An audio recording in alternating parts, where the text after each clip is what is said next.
لیدخل اللہ فی رحمتہ من یشاء. اور ایک وجہ یہ بھی ہم نے جنگ کیوں نہیں ہونے دی؟ تاکہ داخل کرے اللہ تعالیٰ اپنی رحمت میں جس کو چاہے. جنگ ہو جاتی تو بہت سے کفار مارے جاتے، واصل جہنم ہوتے.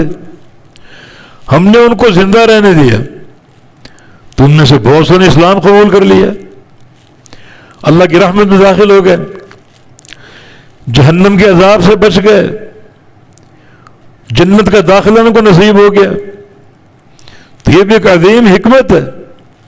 ہم نے اس موقع پر، اس سفر کے موقع پر جنگ کیوں نہیں ہونے دی؟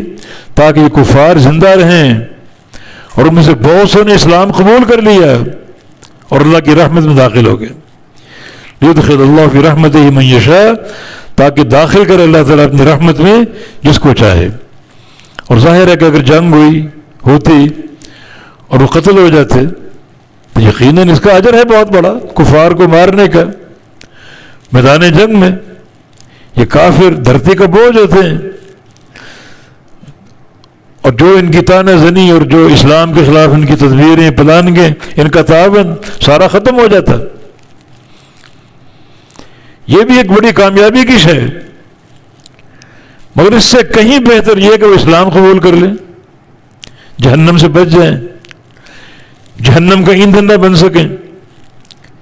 نبی علیہ السلام کی حدیث بھی ہے، اسلام رجل واحد خیر لی من قتل الف کافر.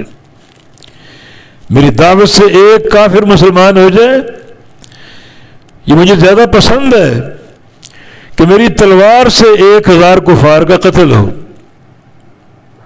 میری تلوار سے 1000 کفار قتل ہو جائیں، اس سے بہتر ہے کہ میری دعوت سے ایک بندہ اسلام قبول کر لے.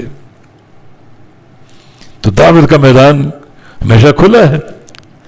تو اللہ تعالیٰ نے اس موقع پر جنگ نہیں ہونے دی تاکہ یہ کفار زندہ رہیں، اور ان میں سے کئی ایک نے بعد میں اسلام قبول کر لیا، بلکہ فتح مکہ کے موقع پر پورا مکہ اسلام میں داخل ہو گیا، پورا اہل مکہ نے اسلام قبول کر لیا. تو پھر یہ بہتر ہے یا وہ اگر قتال ہو جاتا، مارے جاتے، سارے قتل ہو جاتے، تو یقیناً ان کا اسلام قبول کرنا بہتر. دیکھیں اگر آپ قتل کریں گے کافر کو، جہاد کے ذریعے ماریں گے، تو یہ کافر کی موت ہوگی، اور اگر یہ کافر اسلام قبول کر لے تو کفر کی موت ہوگی. فتح مکہ کے موقع پر سارے کفار نے اسلام قبول کر لیا، مانا مکہ سے کفر مر گیا، ختم ہو گیا. تو زیادہ بہتر. تو یہ ایک حکمت جنگ نہ ہونے کی، لیدخل اللہ فی رحمتہ من یشاء، تاکہ داخل کرے اللہ تعالیٰ اپنی رحمت میں جس کو چاہے. تو ان کفار کو ہم نے زندہ رکھا، باقی رکھا. لڑائی ہو جاتی، کئی قتل ہو جاتے، باقی کیوں رکھا؟ کہ ہو سکتا آگے اسلام قبول کر لیں. اللہ جانتا ہے اسلام قبول کریں گے، اور بہت سے نے اسلام قبول کر لیا. فرمایا کہ لو تزیلوا لعذبنا الذین کفروا منہم عذابا علیما. اور اگر یہ جدا جدا ہوتے، الگ الگ ہوتے،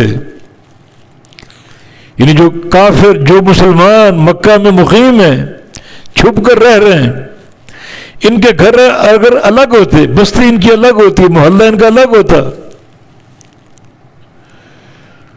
تو لعذبنا الذین کفروا، تو ہم عذاب دیتے کافروں کو، عذاباً علیما، دردناک عذاب.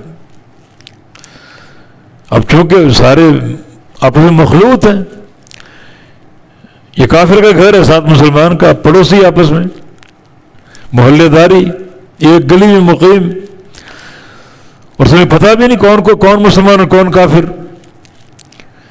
تو پھر لا علمی میں مسلمان بھی مارے جاتے. اگر ان کی جگہ الگ ہوتی، لو تزیلوا، اگر الگ الگ ہوتے، ان کا محلہ الگ ہوتا، ان کی گلی الگ ہوتی، ان کا خطہ الگ ہوتا اور کفار کا الگ ہوتا، پھر ہم جنگ چھیڑ دیتے. لعذبنا الذین کفروا، تو ہم عذاب دیتے کافروں کو، منہم، ان میں سے، عذاباً علیما، دردناک عذاب.